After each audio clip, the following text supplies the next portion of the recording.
A company that has started to earn the attention of business, educational, scientific, and investment leaders across the country is American Wireless Systems of Irvine, California. In order to understand and appreciate American Wireless Systems' unique positioning within the wireless community, we need first to understand what wireless cable is and how it's different from the more traditional hardwired cable services. Wireless cable, or MMDS, is a system for simultaneously transmitting multiple television signals to private subscribers using special high-frequency channels. MMDS is called wireless cable because it delivers the same service as conventionally wired cable, but without the cable. In the 1970s and 80s, coaxial cable television exploded with rapid growth, proving that given a choice, people will pay more for better reception and a greater choice of programming. But today, even with cable's enormous growth, nearly half of the country still does not have the option of cable. Stringing coaxial cable to rural areas has simply been too expensive. But now, the innovation of wireless cable eliminates that barrier. In comparison to conventional hardwired cable, MMDS or wireless cable has 1/3 to 1/2 the capital investment, lower operating costs, greater reliability, equal or better picture and sound quality. If I could change cable and make it better, I would definitely want it to have more educational channels, more quality, a lower price, and more service. Cable customers, about 15% a month, are pulling the plug. They're fed up with poor customer service and the seemingly endless rate hikes. It is a huge monopoly, just charging whatever the market will bear because there is no competition. My background is primarily in the securities industry and investment banking. When this opportunity came to me, I became so impressed with the return potential of wireless cable that I decided, rather than raising capital for someone else, we would use our fundraising skills to develop our own company. What followed was the formation of American Wireless Systems. In any new industry, there are a lot of new entrants into an industry, some of which are weak in specific areas that would eventually cause them to fail. One of those things would be to be undercapitalized. Another thing would be to not be abreast of the latest technical developments in the industry. Any mistake like this could be very costly.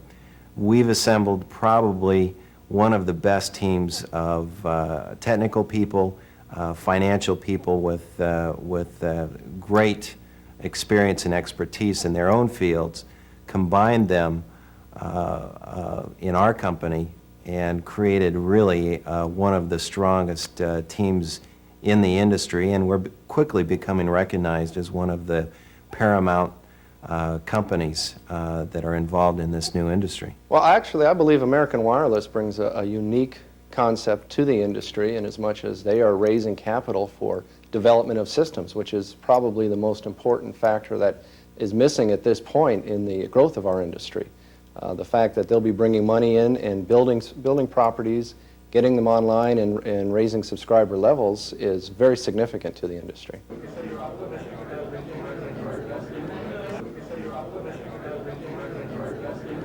I appreciate the fact that I think that they're being very conservative on their estimates. From the limited amount of research that I've been able to do, the numbers they're putting together are less than what the numbers that I put together. So that makes me even appreciate them a little bit more.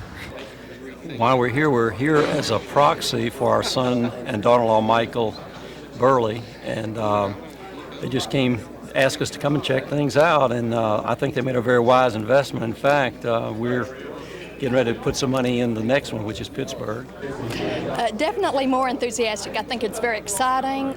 It takes a little of the scariness away when you see people that you're doing business with, particularly when you see the quality of people that are involved in the partnerships and the quality of AWS.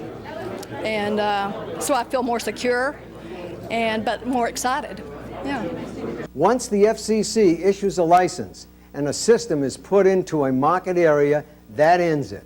It's the same as having an exclusive right to broadcast.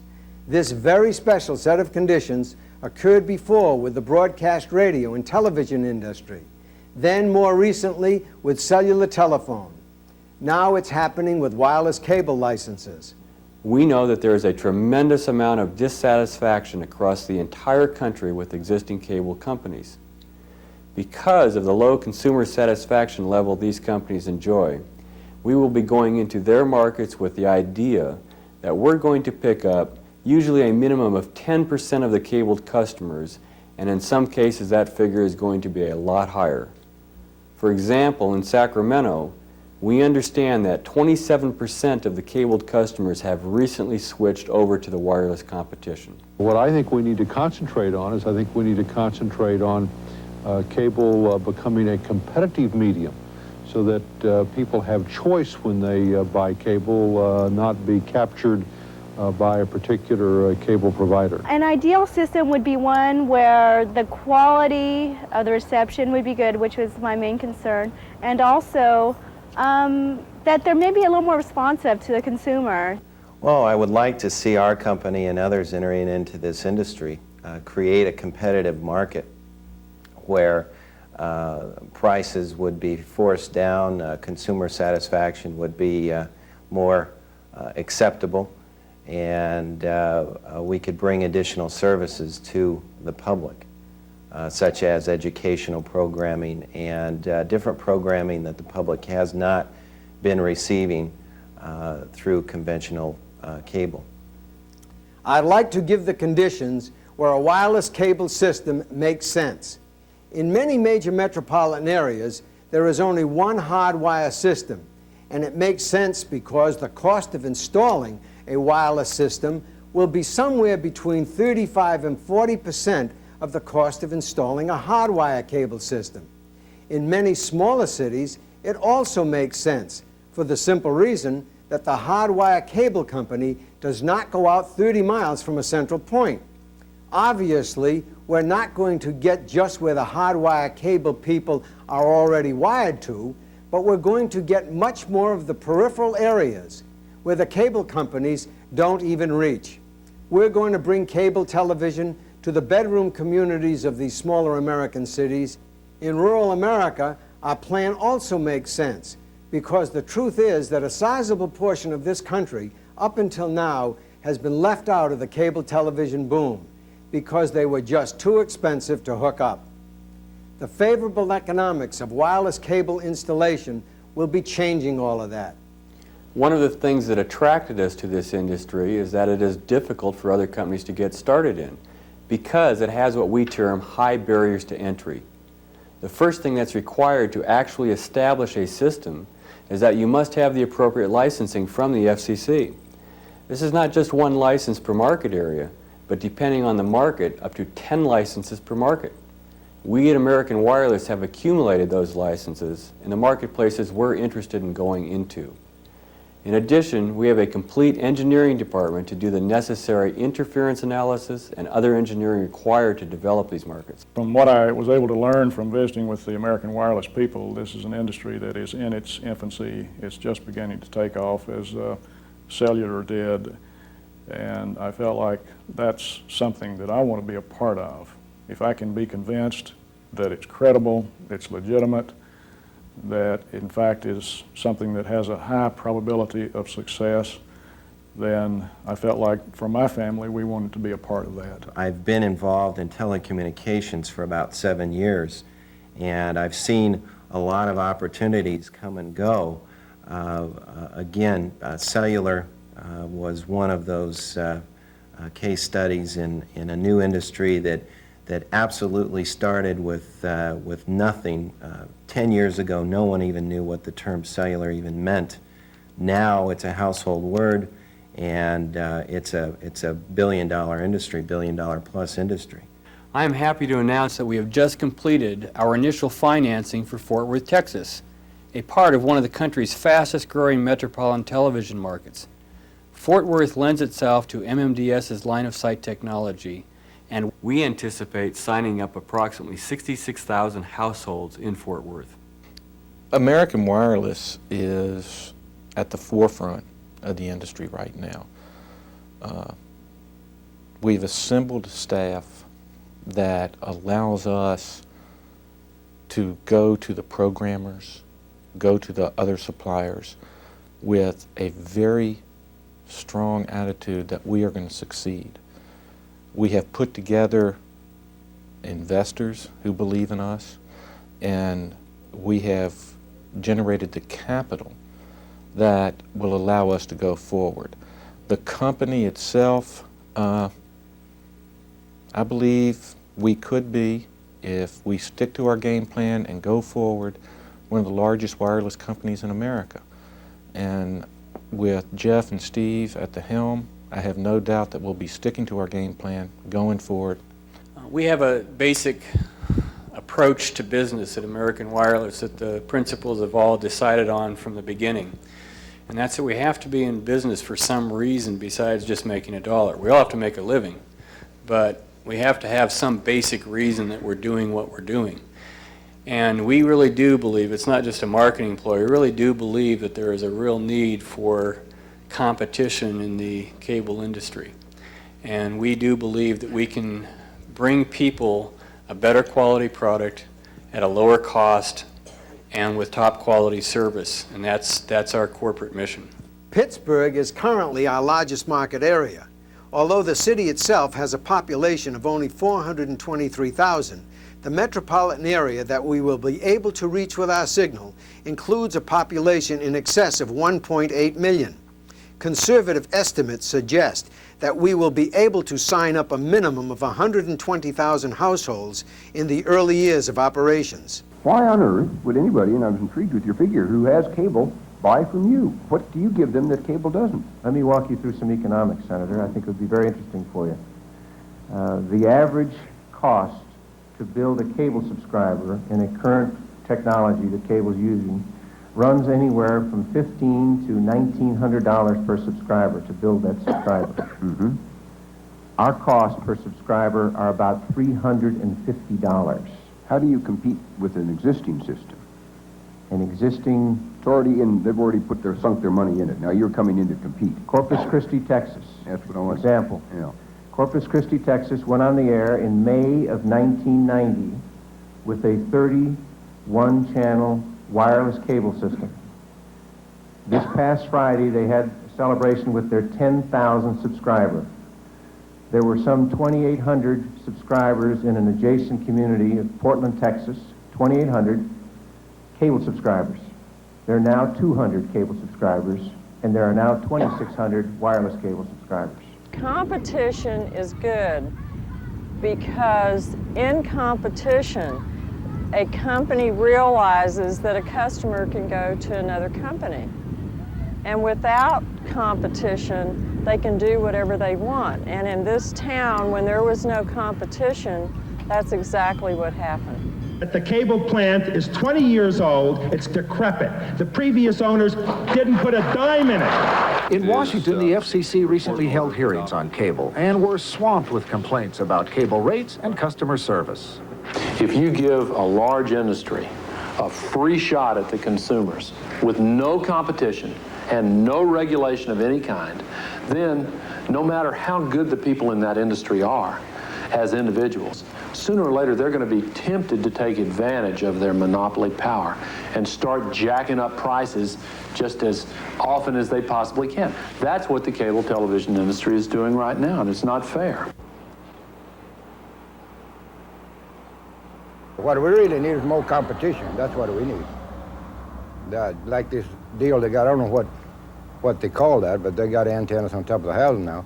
They're really booming. What's different? We got HBO and Disney Channel and everything in the dang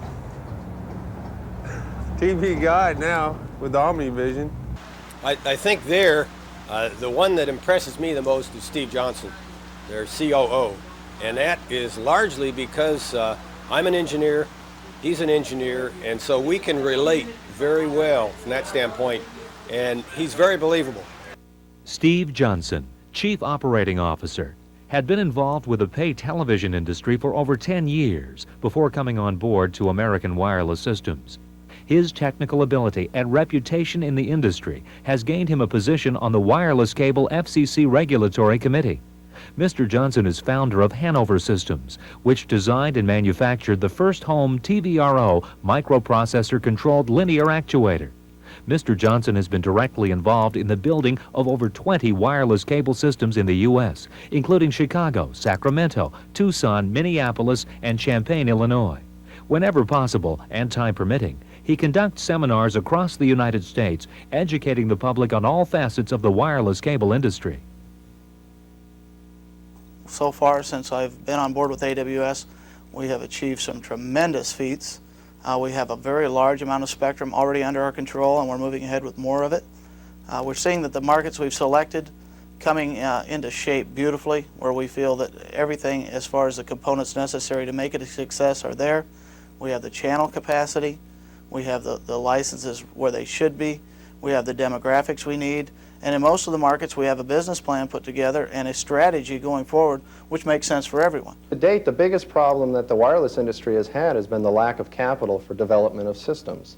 American Wireless is bringing a unique factor into our industry by raising money so that we can actually build transmitters and put subscribers on the line. The real nightmare story to our industry is that we've not had a lot of investors. The thing we have not seen is the large institutional financiers coming in and throwing money at us to build these systems. And that's been the biggest downside to the whole industry, is the lack of financing that's been available. The typical institutional financer is not looking for the 500, 600,000 time return on their investment. They're looking for something a little more stable, a little more solid, that does return good rates.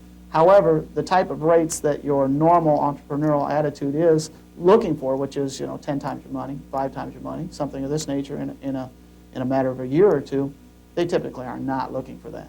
So the only financing we've been able to really acquire has been through private investors. We believe that wireless is one of the strongest investment opportunities we have seen in a long time. The reason being that industry analysts have all told us that wireless cable industry currently has 350,000 subscribers, and they project that to grow to 15 to 20 million by the end of the decade. That is a tremendous growth industry, and anyone who takes advantage now is in effect getting in on the ground floor. More than anything else, I'm probably motivated by the dollar, as most businessmen are. And consequently, with the great potential for growth and the ability to make the numbers we're looking at in this industry, we know it's going to be there. And it's a matter of when the financing comes in, that ourselves as well as everyone associated with it are going to reap the benefits of the technology as well as the opportunity for what we consider a niche market. One real advantage of a wireless cable system is that its technology lends itself beautifully to pay-per-view. It requires what is known as full addressability. A lot of existing cable companies do not have that capability for the pay-per-view option because they do not have equipment that's addressable. And to do so would require them to invest massive amounts of capital to completely retool. Some of the results back from early pay-per-view marketing studies are tremendous. We're seeing an average of 2 buy rates per customer per month. On a revenue basis, that's going to see somewhere around $8 a month in additional revenue to the cable or wireless cable operator, half of which is going to be profits. But from your standpoint, your business, you're confident you could beat cable hands down if you have access to programs. We can compete, Senator. And that would be damn good competition for cable. In fact, Yes, it's apparently better than good competition. You're beating them. In order to combat what we're doing, the cable operator obviously has to do what any businessman would do. He has to give them more service, he has to give them more product, or a lower cost. Well, more service he could possibly do. But unfortunately, he's already upset the majority of his population base if he's ran a poor cable system. They've been on hold forever. They've had the not-so-nice CSR operator talk to them over the phone and say, hey, we'll get to you when we can. They've been out for days at end. And so that's something that's almost impossible for him to overcome. I mean, he's already established that he's doing a poor job of servicing his customers. So then he can look at the other 2 of the 3 criteria. He can give them more product. Typically, he's already maxed out his system. He's offering the 30 to 40 channels, of which, as we've said before, a lot of the programming they don't care for. So, and there's really nothing else to offer them. If you look, there's not that many programming sources available to him over the 40 he may already be handling. So he can't give any more product. So the last thing is lower his price.